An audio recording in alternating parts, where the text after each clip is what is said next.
Doctor Mohammad Yunus সাহেবের হস্তক্ষেপ কামনা করা। কারণ আমরা বিগত দিনে এমন কোনো মন্ত্রণালয় নাই, এমন কোনো কোথাও নাই, এমন কোনো ব্যক্তিবর্গের কাছে নাই যে আমরা ওখানে না গেছি। কিন্তু সেখান থেকে আমাদেরকে বারবার আশ্বস্ত করা হয়েছে যে আমাদের কাজগুলো তারা দ্রুত হারে সমাধান করবে, যা আমরা দৃশ্যমানভাবে দেখতে পাইনি কখনোই। তো ইতালি সরকারের পক্ষ থেকে প্রায় 1 বছর আগে একটা ভয়ঙ্কর অভিযোগ করা হয়। সেটা হইতেছে বাংলাদেশ টাকার বিনিময়ে যাচ্ছে, বাংলাদেশ টাকার বিনিময়ে ওয়ার্ক পারমিট গুলো বেচা কিনা হয়।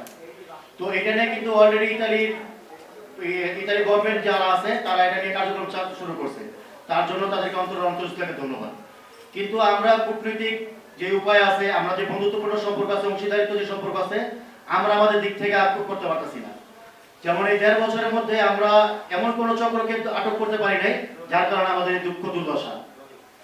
তো গত মাসে ইতালি মিনিস্ট্রি থেকে একজন আসছে, উনি আমাদের এগুলো নিয়ে কথা বলতে কিনা, কিন্তু আমাদের পররাষ্ট্র মন্ত্রণালয়ের ব্যর্থতা যে আমাদের পররাষ্ট্র মন্ত্রণালয়ের কেউ আজকের দিন পর্যন্ত ইতালি যেতে পারে নাই। এটা হচ্ছে আমাদের জন্য ব্যর্থতা। আমরা কয়েকবার আন্দোলন মানববন্ধন করেছি, তার মধ্যে উল্লেখযোগ্য হচ্ছে 9 সেপ্টেম্বর 2024 সালে। সেখানে আমাদের অনেক লোকের সমাগমের মাধ্যমে আমরা সেখানে একটা দাবিগুলো পেশ করি শাহাবুদ্দিন পার্কে।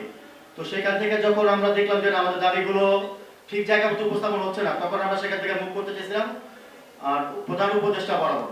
তো সেখান থেকে আমাদের সেনাবাহিনী ভাই, সম্মানিত সেনাবাহিনী যারা আছে, তারা আমাদেরকে আশ্বস্ত করছে যে তারা আমাদের এই ব্যাপারগুলো নিয়ে সমাধানের আগ পর্যন্ত তারা এটা নিয়ে কাজ করবে, এবং তারা আংশিকভাবে কাজ করছে। তাদেরকে ধন্যবাদ।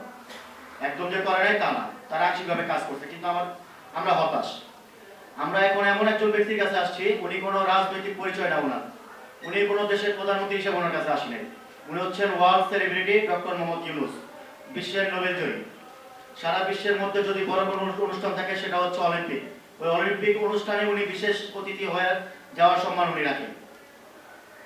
তো আমাদের যে সমস্যাটা, এটা নিয়ে অবশ্যই ডক্টর মোহাম্মদ ইউনূস কাজ করবে, কারণ ডক্টর মোহাম্মদ ইউনূস প্রবাসীদের ব্যাপারে অনেকটাই আগ্রহী। উনি গতকালকে রোহিঙ্গা বিষয় নিয়ে উনি কথা বলছেন। তো আমরা চাই উনি আমাদের যে বিষয়গুলো আছে, আমাদের যে বিষয়গুলো নিয়ে সরাসরি ইতালি সরকারের সাথে কথা বলুন। ইতালি সরকার যদি আমাদেরকে ভিসা দেওয়ার নিয়ত না থাকতো, তারা আমাদেরকে ওয়ার্ক পারমিট গুলো দিত না।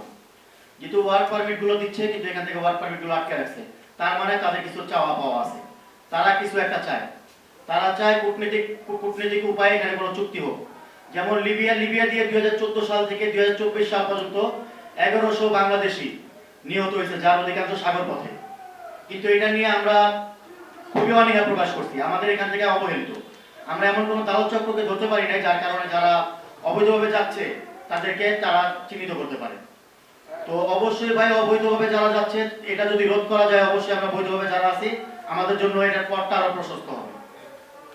তো আমরা চাই ডক্টর মোহাম্মদ ইউনূস আমাদের এই ব্যাপারটা নিয়ে রিকোয়েস্ট করুন, কারণ একটা ভিসা দেওয়া না দেওয়া একটা দেশের অভ্যন্তরীণ বিষয়, সেটা তাকে কখনোই সে জোর দিতে পারবে না, তবে উনি অনুরোধ করতে পারবেন। এবং ডক্টর মোহাম্মদ ইউনূস সে অনুরোধটা করলে আমরা জানি সে অনুরোধটা তারা রাখবে।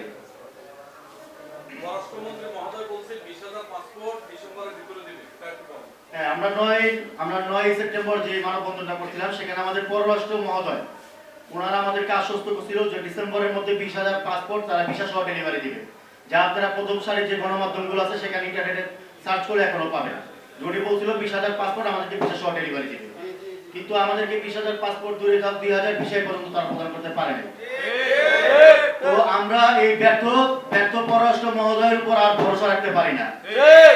এই পররাষ্ট্র মহোদয় যদি দ্বিতীয়বার আমাদেরকে কোনো আশ্বস্ত করে, আমরা তাদের উপর আর কোনো ভরসা রাখবো না।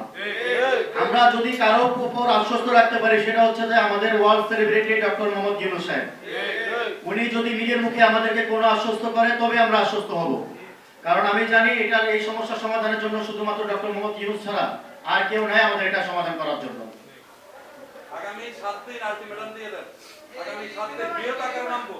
পররাষ্ট্রমন্ত্রীর পদত্যাগ এবং আমরা সবগুলা ঘেরাও দিব।